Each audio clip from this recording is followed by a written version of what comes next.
নমস্কার বন্ধুরা, মীরার রান্নাঘরে আপনাদের সবাইকে স্বাগত। আজ তাল দিয়ে বানিয়ে নেব তাল বড়া মিষ্টি রেসিপি। খেতে দারুণ স্বাদের হয় আর এটা এতটাই নরম হয় মুখে দিলেই মিলিয়ে যাবে। খেতেও দারুণ আর বানানো একদমই সহজ। চলুন তাহলে পুরো রেসিপিটি দেখার জন্য অনুরোধ রইল। এখানে গ্যাসের মধ্যে একটা কড়াই বসিয়েছি, এক বাটি তালের পাল্প দিলাম আর তালের পাল্পটা ভালো করে ছেঁকে নিয়েছি। ওই বাটির মাপ করে এক বাটি জল দিলাম, দিয়ে দেবো 1 চামচ রিফাইন অয়েল, আপনারা ঘিও ব্যবহার করতে পারেন। স্বাদ মতো লবণ দিয়ে দিলাম। এবার ভালো করে নাড়াচাড়া করে মিশিয়ে নেওয়ার পর তালটা এবার এখানে ফুটিয়ে নেব। পুরো রেসিপিটি আপনারা দেখতে থাকুন। রেসিপিটা একবার দেখলেই আপনারা বানিয়ে নিতে পারবেন আর খেতে অসাধারণ হয়। তালটা যখন ফুটে আসবে এর মধ্যে দিয়ে দেবো হাফ বাটি ময়দা আর হাফ বাটি সুজি দিয়ে অনবরত এটা নাড়তে থাকবো। আর এই সময় গ্যাসের ফ্লেমটা একদমই লো করে দেবো। নাড়তে নাড়তেই যখন একটা দলা ভাব এসে যাবে এবার গ্যাসের ফ্লেমটা আমি অফ করে দেবো। দেখুন এখানে ডোর অবস্থায় চলে এসেছে। এবার গ্যাসের ফ্লেমটা এই সময় অফ করে দিলাম। এবার এটাকে আমি চাপা দিয়ে 10-15 মিনিট রেস্টে রাখবো।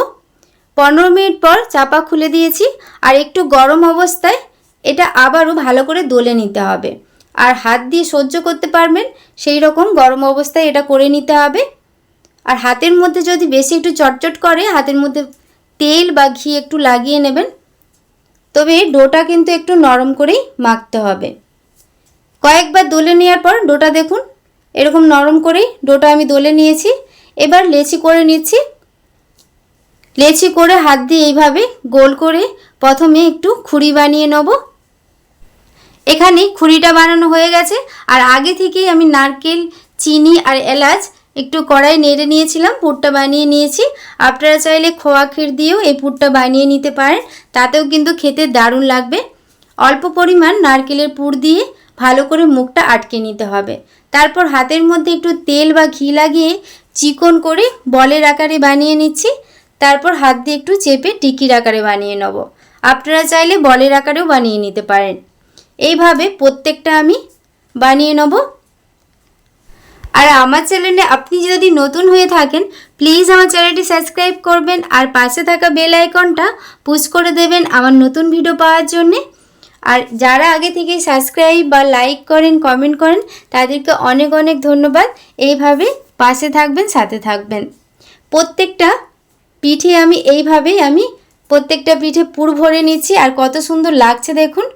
তালের সময় কিন্তু তালের রেসিপি খেতে আমরা সবাই ভালোবাসি।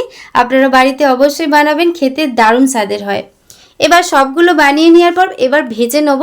তার জন্যে তেলটা গরম বসিয়ে দিয়েছিলাম আর ভালোভাবে তেলটা কিন্তু গরম হতে হবে। তারপর ওগুলো তেলের মধ্যে দিতে হবে।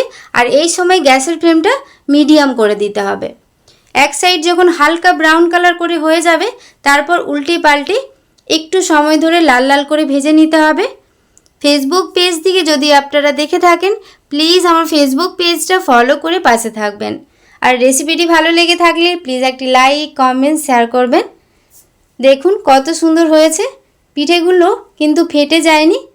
এইভাবে বানালে প্রত্যেকটা পিঠে কিন্তু দারুণ নরম তুলতুলে হবে আর খেতেও দারুণ স্বাদের হয়।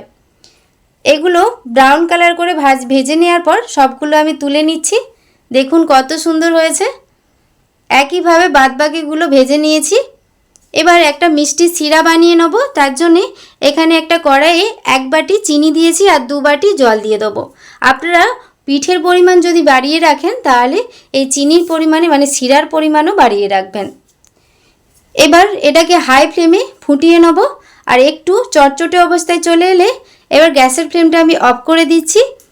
আর ওই চিনির সিরাটা গরম থাকা অবস্থায় সব তালের বড়াগুলো ওর মধ্যে দিয়ে দিচ্ছি।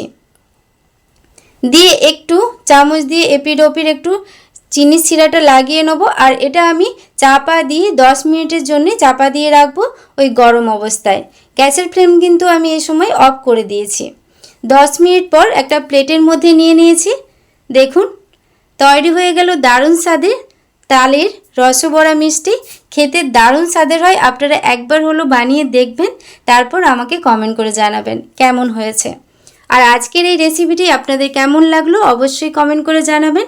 আর রেসিপিটি ভালো লেগে থাকলে প্লিজ একটি লাইক, কমেন্ট, শেয়ার করবেন। আর কতটা নরম হয়েছে দেখুন। আর আজকের মতো রেসিপিটি এ পর্যন্তই। সবাই খুব ভালো থাকবেন, সুস্থ থাকবেন, সাবধানে থাকবেন। ধন্যবাদ।